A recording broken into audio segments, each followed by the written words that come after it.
Hi guys, ഈ ഒരു short സെഷനകത്ത് നമ്മൾ നോക്കാൻ പോകുന്നത് എങ്ങനെയാണ് അവോധ ആസ് എ പ്രോഡക്റ്റ് അല്ലെങ്കിൽ ആസ് എ കമ്പനി നമ്മൾ എങ്ങനെയാണ് നമ്മൾ സ്റ്റുഡൻസിനെ സെർവ് ചെയ്യാൻ നോക്കുന്നത്. അതിൽ നമ്മൾ ഫേസ് ചെയ്യുന്ന ഇത്തിരി ഒരു അറ്റാക്സും ഇത്തിരി നമ്മുടെ കോമ്പറ്റീഷൻ്റെ സൈഡിൽ നിന്ന് ഇഷ്യൂസും എന്തുകൊണ്ടാണ് അത് വരുന്നത് എന്നുള്ളൊരു ജസ്റ്റ് ഒരു ഷോർട്ട് എക്സ്പ്ലനേഷനാണ്. എൻ്റെ പേര് ജോസഫ് എന്നാണ്. ഞാനാണ് അവോധയുടെ CEO ആൻഡ് ഓണർ. ഞാൻ ജൂൺ 2020 കോവിഡിന് നടുക്ക് കമ്പനി തുടങ്ങിയത്. കർത്താവായ യേശു ക്രിസ്തുവിന്റെ കൃപ അറിഞ്ഞുകൊണ്ട് ഇന്ന് നമ്മൾ ഓൾ ഇന്ത്യ ലെവൽ കമ്പനിയായി ബാംഗ്ലൂർ, ചെന്നൈ, ഡൽഹി, മുംബൈ, ഹൈദരാബാദ്, കൊച്ചിൻ, ട്രിവാൻഡ്രം, ടെക്നോ പാർക്ക്, ഇൻഫോ പാർക്ക് എല്ലാ സ്ഥലത്തും നമുക്ക് ഓഫീസുകളായിട്ടുണ്ട്. More than 1 lakh paid users എന്നുള്ള മൈൽ സ്റ്റോൺ നമുക്ക് ക്രോസ് ചെയ്യാൻ പറ്റിയിട്ടുണ്ട്. നൗ നമ്മൾ ഇങ്ങനത്തെ ഒരു സിറ്റുവേഷനിൽ നമ്മൾ ഇത്രമാത്രം യൂസേഴ്സും കാര്യങ്ങളൊക്കെ ഉള്ളപ്പം I just wanted to revisit the soul of Avodha. നിങ്ങളുടെ ആത്മാവ് എന്താണ്, നിങ്ങൾ എന്തിനാണ് ഈ ഒരു പ്രോസസ്സ് തുടങ്ങി, ഇതൊരു കമ്പനി തുടങ്ങിയത്. എൻ്റെ ഒരു ബാക്ക്ഗ്രൗണ്ട്, ഞാൻ യൂണിയൻ ക്രിസ്ത്യൻ കോളേജിൽ VA പഠിച്ചതാണ്. VA പഠിക്കുന്ന സമയത്ത് ഞാൻ കോഡിങ് പഠിച്ചതാണ് കേട്ടോ. ഞാൻ ഇങ്ങനെ മൊബൈൽ ആപ്ലിക്കേഷൻസ് ഡെവലപ്പ് ചെയ്യേണ്ടതെന്ന് കോഡിങ് പഠിച്ചതാണ്.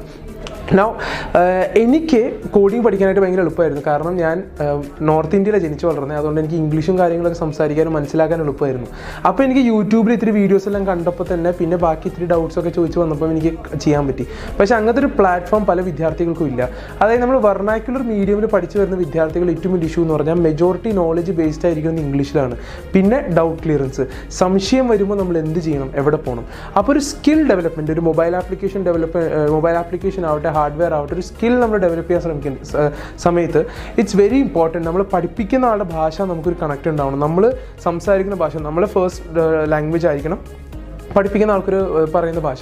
സിമിലർലി ഡൗട്ട് ക്ലിയറൻസ്, നമുക്ക് എല്ലാ കോഴ്സസ് വെർണാക്കുലറാണ്. നമുക്ക് വൈകുന്നേരങ്ങളിൽ ഡൗട്ട് ക്ലിയറൻസ് സെഷനുണ്ട്, ഡൗട്ട് ക്ലിയർ ചെയ്യാനും സ്കില്ല് പഠിച്ചെടുക്കാനും. Now what is more important, right? ഞാൻ കോളേജിലായിരുന്ന സമയത്ത് നമുക്ക് ഇപ്പോൾ എനിക്കൊരു കോഴ്സ് പഠിക്കണം, ഇപ്പോൾ ആൻഡ്രോയിഡ് ഡെവലപ്മെൻറ്റ് പഠിക്കണം, അല്ലെങ്കിൽ എനിക്കൊരു പൈത്തൺ പഠിക്കണം. ഞാൻ ഏറ്റവും അടുത്തുള്ള ഒരു ഇൻസ്റ്റിറ്റ്യൂട്ടിൽ പോയി ചോദിക്കുകയാണെങ്കിൽ ഏറ്റവും കുറഞ്ഞ ഫീസ് വരണത് 20,000, 25,000, 30,000. കൂടിയ ഇൻസ്റ്റിറ്റ്യൂട്ടുകൾ, അതായത് ഇത്രയും കൂടെ AC മുറിയും കാര്യങ്ങളൊക്കെ ഉള്ള ഇൻസ്റ്റിറ്റ്യൂട്ടുകളാണെങ്കിൽ 45,000, 50,000 ആ റേഞ്ചിൽ ഫീസാവും. നിങ്ങൾക്കും അന്വേഷിച്ച് നോക്കാം. ജസ്റ്റ് ഗൂഗിളിൽ സെർച്ച് ചെയ്താൽ നിങ്ങൾക്ക് അന്വേഷിച്ച് വിളിച്ച് നോക്കിയാൽ നിങ്ങൾക്ക് മനസ്സിലാകും. അപ്പം ഇങ്ങനത്തെ ഒരു സിറ്റുവേഷൻ ഉള്ളതുകൊണ്ട് പല വിദ്യാർത്ഥികൾ നമ്മളൊരു ഇൻസ്റ്റിറ്റ്യൂട്ടിൽ പോകുന്ന സമയത്ത് എനിക്കൊരു സ്കില്ല് പഠിക്കണം, കോഴ്സ് പഠിക്കണം എന്ന് ആഗ്രഹം വന്നു. ഞാനൊരു ഇൻസ്റ്റിറ്റ്യൂട്ടിൽ പോകുന്ന സമയത്ത് ഇത്ര വലിയ എമൗണ്ട് കേൾക്കുമ്പോൾ നമ്മൾ എന്താ ചിന്തിക്കുക? അച്ഛൻ എന്ത് പറയും, അമ്മ എന്ത് പറയും? അച്ഛനടുത്ത് പോയി ചോദിക്കുകയാണെങ്കിൽ അച്ഛൻ പിന്നെ പറയും, ഞാൻ നിൻ്റെ വിദ്യാഭ്യാസത്തിന് അവിടെ കാശ് ചിലവാക്കിയില്ല, ഇവിടെ കാശ് ചിലവാക്കിയില്ല, നീ ഇവിടെയും കൂടെ ചെയ്യണോ, നീ പഠിക്കുക, അങ്ങനെ കുറേ കഥകളും വിഷയങ്ങളും. അപ്പോൾ we wanted to solve all of that. നമുക്ക് ഇതെല്ലാം ക്ലിയർ ഔട്ട് ചെയ്തിട്ട് മണി ഒരു ഇഷ്യൂ അല്ലാണ്ട്, ആക്സസിബിലിറ്റി ഒരു ഇഷ്യൂ അല്ലാണ്ട് വിദ്യാർത്ഥികൾ കോഴ്സ് പഠിക്കണം, അവർക്ക് ഇഷ്ടമുള്ള കോഴ്സ് പഠിക്കണം, എക്സ്പ്ലോർ ചെയ്ത് പഠിക്കണം. അതായിരുന്നു നമ്മുടെ ലക്ഷ്യം.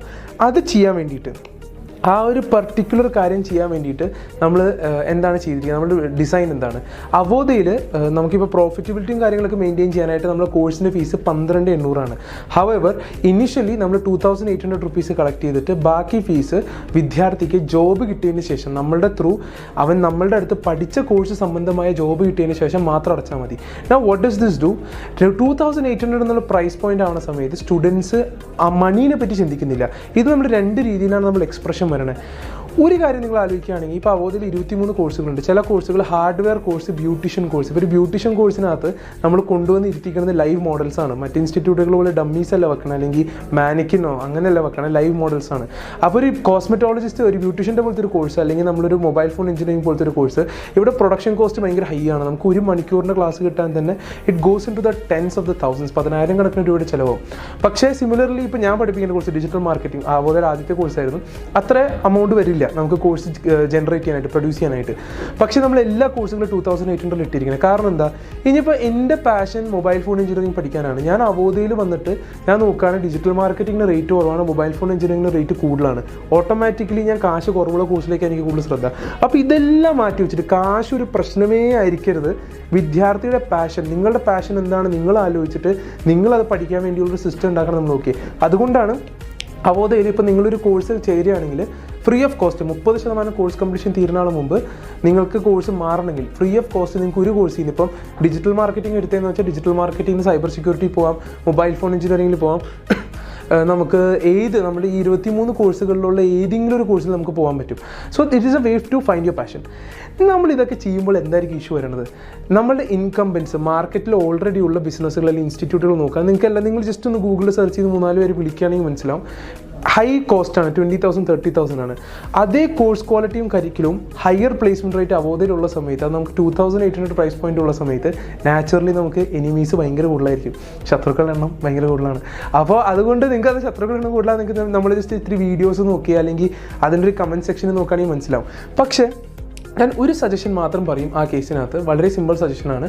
അങ്ങനെ എന്തെങ്കിലും നിങ്ങൾ കാണുകയാണെങ്കിൽ, ഇപ്പോൾ 1,00,000 പെയ്ഡ് യൂസേഴ്സുള്ള അവോധയിൽ എല്ലാവർക്കും നമ്മൾ ഇഷ്ടമാണെന്ന് ഒരിക്കലും പറയുന്നില്ല. നമുക്ക് എന്തായാലും ഡിസാറ്റിസ്ഫൈഡ് കസ്റ്റമേഴ്സ് ഉണ്ടാവും. അവരായിട്ട് ഡയറക്റ്റ്ലി എൻഗേജ് ചെയ്യാൻ ഞാൻ വില്ലിങ് ആണ്. ഈ ഒരു വീഡിയോ ത്രൂ തന്നെ എൻ്റെ പേഴ്സണൽ ഒരു കമ്മ്യൂണിക്കേഷൻ കാര്യങ്ങളൊക്കെ ഞാൻ തരാം, ഡീറ്റെയിൽസ് തരാം. അത് പക്ഷേ നിങ്ങളത് ജെന്യുവിൻ ആണോ ഇല്ലയോ എന്ന് തീരുമാനിക്കുന്നതിന് മുമ്പ് ജസ്റ്റ് ആ പ്രൊഫൈൽ നിങ്ങളൊന്ന് ക്ലിക്ക് ചെയ്ത് നോക്കണം. ഫേസ്ബുക്ക് ആയാലും യൂട്യൂബ് ആയാലും ഗൂഗിൾ റിവ്യൂസ് ആയാലും നിങ്ങൾ ആ പ്രൊഫൈൽ ഒന്ന് ക്ലിക്ക് ചെയ്ത് നോക്കണം. ക്ലിക്ക് ചെയ്തതിൻ്റെ ശേഷം നിങ്ങൾ ആ പ്രൊഫൈലിൽ നിന്ന് വേറെ കമൻറ്റ്സ് ഉണ്ടോ നോക്കണം. ഇപ്പോൾ നമുക്ക് കുറേ പ്രൊഫൈലുകളുണ്ട്, 10-15 കമൻറ്റുകൾ യൂട്യൂബിൽ, 2 കമൻറ്റുകൾ ഗൂഗിളിൽ, 1 കമൻറ്റ് ഫേസ്ബുക്കിൽ, പക്ഷേ എല്ലാം അവോധ സംബന്ധമായ അവോധ നെഗറ്റീവ് കമൻറ്റ്സ് മാത്രം ഇടുന്നത്. അതായത് ഇപ്പോൾ സാധാരണ ഒരു വ്യക്തിയാണെങ്കിൽ ഫേസ്ബുക്കിലോ യൂട്യൂബിലോ കമൻറ്റ് ഇടുകയാണെങ്കിൽ നമ്മൾ എല്ലാ വീഡിയോസിനായിട്ട് പോയി കമൻറ്റ് ഇടുമല്ലോ. പക്ഷേ അവോധയ്ക്ക് നെഗറ്റീവ് കമൻറ്റ് മാത്രം പറയാനായിട്ടൊരു 15 പ്രൊഫൈലുകൾ. അതിൻ്റെ യൂസർ നെയിം നമ്മൾ നോക്കുകയാണെങ്കിൽ ഹാക്കർ കിങ്, ഡെവിൾ കില്ലർ, അങ്ങനത്തെ കുറേ, കില്ലർ ഈസ് വേൾഡ്, അങ്ങനെയൊക്കെ പറയുന്ന കുറേ യൂസർ നെയിംസ്. അപ്പോൾ ഇതൊക്കെ നിങ്ങൾ നോക്കുക. സാധാരണ ഫേക്ക് പ്രൊഫൈൽ എങ്ങനെയാണ് നമ്മൾ ഐഡൻറ്റിഫൈ ചെയ്യുക? യൂസർ നെയിം ട്രൂ അല്ല, കറക്റ്റ് യൂസർ നെയിം അല്ല, നമ്മൾ പേരല്ലെങ്കിൽ അതൊരു ഫേക്ക് പ്രൊഫൈൽ ആവാൻ സാധ്യത. കമൻറ്റുകൾ നോക്കുമ്പം ആക്ടിവിറ്റി, ഒരു ബ്രാൻഡിൻ്റെ ചുറ്റും മാത്രം ആക്ടിവിറ്റി ആണെങ്കിലും അതൊരു ഫേക്ക് പ്രൊഫൈൽ ആവാനാണ് സാധ്യത. പ്രൊഫൈൽ പിക്ചർ, ഫേസ്ബുക്കിൽ പോവുകയാണെങ്കിൽ യൂട്യൂബിൽ പോവുകയാണെങ്കിൽ പ്രൊഫൈൽ പിക്ചറുകൾ നോക്കിയാൽ നമുക്ക് ഏകദേശം മനസ്സിലാവും. അവൻ്റെ ഒരു ടൈം ലൈൻ നോക്കിയാൽ നമുക്ക് ഏകദേശം മനസ്സിലാവും. അപ്പോൾ നിങ്ങൾ ഇങ്ങനത്തെ റിസർച്ച് ചെയ്യുക, എന്നിട്ട് മാത്രം നിങ്ങൾ ആ റിവ്യൂവിനെ വിശ്വസിക്കുക പ്ലീസ്. എന്നിട്ട് പക്ഷേ ഇതെല്ലാം ചെയ്തിട്ട് നിങ്ങൾക്കൊരു വ്യക്തി ജെന്യുവിൻ ആണെന്ന് തോന്നുവാണെങ്കിൽ, ഇതെല്ലാം ചെയ്തിട്ട് നിങ്ങൾക്കൊരു വ്യക്തി ജെന്യുവിൻ ആണെന്ന് തോന്നുവാണെങ്കിൽ joseph.george@avodha.com ഇതെൻ്റെ പേഴ്സണൽ മെയിൽ ഐ ഡിയാണ്. കമ്പനിനകത്ത് professional mail I D company ആവശ്യങ്ങൾക്ക് വേണ്ടി ഉപയോഗിക്കണേ.